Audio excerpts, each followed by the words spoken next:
Dice así, hermanas. Palabra del Creador, Hijo de David, Rey en Jerusalén. Vanidad de vanidades, dijo el predicador, vanidad de vanidades, todo es vanidad.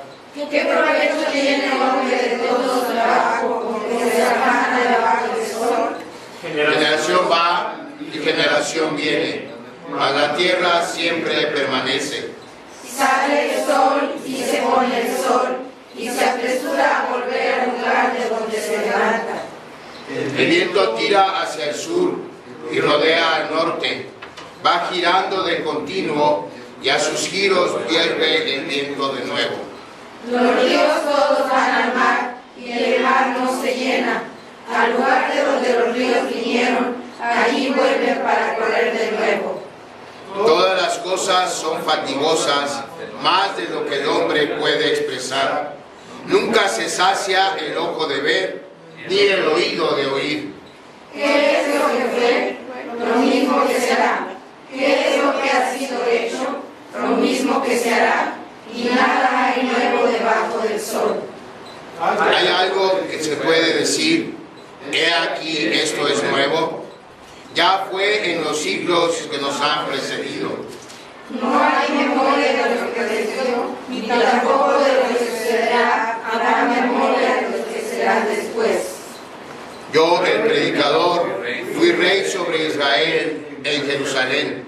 Y di mi corazón a inquirir y a buscar con sabiduría sobre todo lo que se hace debajo del cielo. Este hermoso trabajo dio Dios a los hijos de los hombres para que se ocupen de él. Miré todas las obras que se hacen debajo del sol, y aquí todo ello es vanidad y aflicción de espíritu. Lo torcido no se puede enderezar y lo incompleto no puede contarse. Hablé yo en mi corazón diciendo, he aquí yo me he engrandecido y he crecido en sabiduría sobre todos los que fueron antes de mí en Jerusalén. Y mi corazón ha percibido mucha sabiduría y ciencia. Y dediqué mi corazón a conocer la sabiduría y también a entender las locuras y los desvaríos. Conocí que aún esto era misión del Espíritu. Porque en la mucha sabiduría hay mucha molestia, y quien añade ciencia, añade dolor. ¿Para qué tenemos que esperar la muerte si sabemos que como quiera va a llegar? Todas estas son preguntas que quizá alguna vez han cruzado por nuestra mente cuando precisamente reflexionamos acerca del propósito de nuestra vida. Y la verdad es que cuando se trata de considerar el propósito de nuestras vidas, solamente tenemos dos opciones. Y de esto es lo que habla el libro de Eclesiastés. De esas dos opciones, de esas únicas dos opciones que tenemos cuando consideramos el sentido de nuestras vidas. En octubre del 2011, cuando apenas empezábamos este proyecto de plantación, el primer estudio bíblico que tuvimos en los cultos de los jueves, y que tomamos alrededor de 10 hermanos, fue precisamente basado en el libro de Eclesiastés. Los que estuvieron en aquel entonces quizá lo recuerden. Y yo le doy gracias a Dios que de esos 10 hermanos éramos, no sé si más o menos, pero era alrededor de 10 gentes. Yo sí estoy seguro que de esas 10 personas que tomamos ese estudio, todos siguen aquí. Y es un motivo de gratitud a Dios.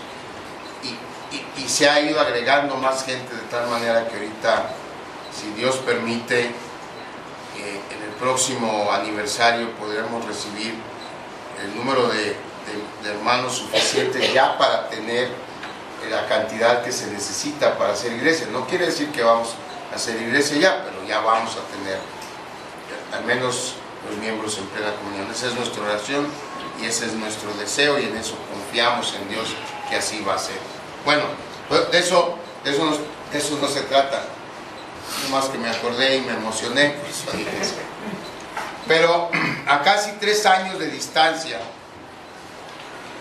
vamos a retomar ese tema hoy y por los siguientes 3 domingos, es decir, por 4 domingos vamos a considerar, con la ayuda de Dios, basados en el libro de Eclesiastés, aspectos trascendentales que tienen que ver con nuestra manera de ver la vida y por lo mismo con nuestra manera de valorar esa vida que Dios nos dio. De eso va a tratar el sermón de hoy, de eso van a tratar los sermones por los siguientes 3 domingos, que vamos a orar antes de continuar. Mi padre, un novelista muy famoso en Estados Unidos, que se llamó Ernest Hemingway, quizá uno de los más importantes representantes de la literatura norteamericana. Y él se dedicó a exponer una manera de ver la vida desde un punto de vista pesimista a través de toda su obra literaria. El argumento sobre el cual Hemingway construyó no solamente su obra literaria, pero su vida, fue que si la muerte nos va a quitar eventualmente todo lo que tenemos, la única batalla que le podemos ganar a la muerte es decidiendo cómo, cuándo y dónde nos vamos a morir. Ese era su argumento. Y en base a ese argumento construyó toda su vida y toda su obra literaria. Hay frases que son atribuidas a él y que si las analizamos podemos comprender la forma de pensar. Por ejemplo, una de ellas dice: sin duda no hay cacería como la caza de hombres, y aquellos que han cazado hombres armados durante el suficiente tiempo y les ha gustado, en realidad nunca se van a interesar por nada más. Otra frase de él es que lo que es moral es lo que le hace a uno sentirse bien, y lo que es inmoral es lo que le hace a uno sentirse mal. Y agregó: juzgados según estos criterios morales, que no trato de defender, las corridas de toros son muy morales para mí. Y en esas 2 frases pudiéramos citar más. Podemos entender esta manera pesimista que él tenía de ver la vida. Y fiel a esta manera de pensar, en 1961, cuando tenía 62 años de edad, tenía tremendos problemas de alcoholismo y un Alzheimer temprano que se le había diagnosticado. Una noche se levantó de su cama, tomó su rifle favorito de cazar y se disparó en la cabeza, terminando así con su vida. Predicó el pesimismo, vivió el pesimismo y terminó con su vida fiel a esta manera de pensar. Una manera que a muchos nos puede parecer triste, pero que era su manera de ver la vida. Y este es solo un ejemplo de esa manera de verla sin falta de propósito, de ver la vida sin un significado real que muchas personas tienen hoy en día. Esta cosmovisión de vernos solamente como polvo cósmico que viene de la nada y va hacia la nada, y que mientras estamos aquí somos, como decía Shakespeare, solo un actor idiota que sube al escenario, dice un discurso idiota y se baja del escenario. Esa manera triste y vacía de ver la vida se ha expandido en nuestra cultura y mucha gente piensa de esa manera.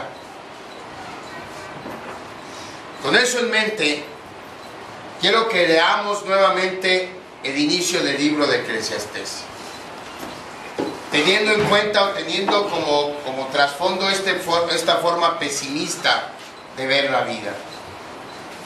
Palabras del predicador, hijo de David, rey en Jerusalén. Vanidad de vanidades, dijo el predicador. Vanidad de vanidades, todo es vanidad. ¿Qué provecho tiene el hombre de todo su trabajo con que se afana debajo del sol? Generación va y generación viene, mas la tierra siempre permanece. Sale el sol y se pone el sol, y se apresura a volver al lugar de donde se levanta. Como podemos ver, estas palabras iniciales del libro de Eclesiastés son unas palabras que están llenas de desesperación, llenas de pesimismo,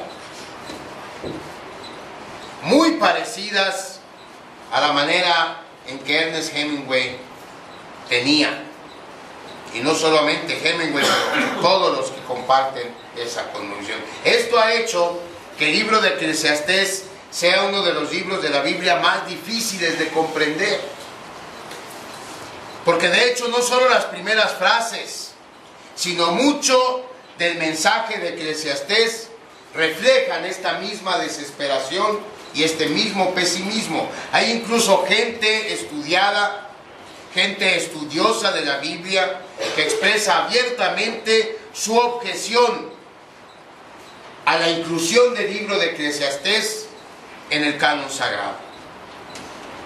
Y debemos admitir que al menos en la superficie, el libro de Eclesiastés pareciera haber sido escrito más por Ernest Hemingway que por Salomón, porque ciertamente sugiere una atmósfera de desesperanza y de escepticismo. Y sin embargo, sabemos, junto con el resto de la Iglesia de Jesucristo, que el libro de Eclesiastés fue inspirado por el Espíritu Santo, y por eso es que está en la Biblia. De manera que, partiendo de esta premisa, no podemos hablar de desesperanza y de escepticismo en el libro de Eclesiastés, por la sencilla razón que el Espíritu Santo ni es escéptico ni es pesimista. La pregunta entonces es obligada: ¿por qué entonces el Espíritu Santo inspiró un libro que empieza con esta afirmación universal? ¿Por qué el Espíritu Santo permitió que Salomón escribiera vanidad de vanidades? Todo es vanidad. La mayoría de los estudiosos del Antiguo Testamento responden a esta pregunta diciendo que el propósito del libro de Eclesiastés es el presentar primero el modo de ver la vida desde un punto de vista netamente humano, netamente terrenal,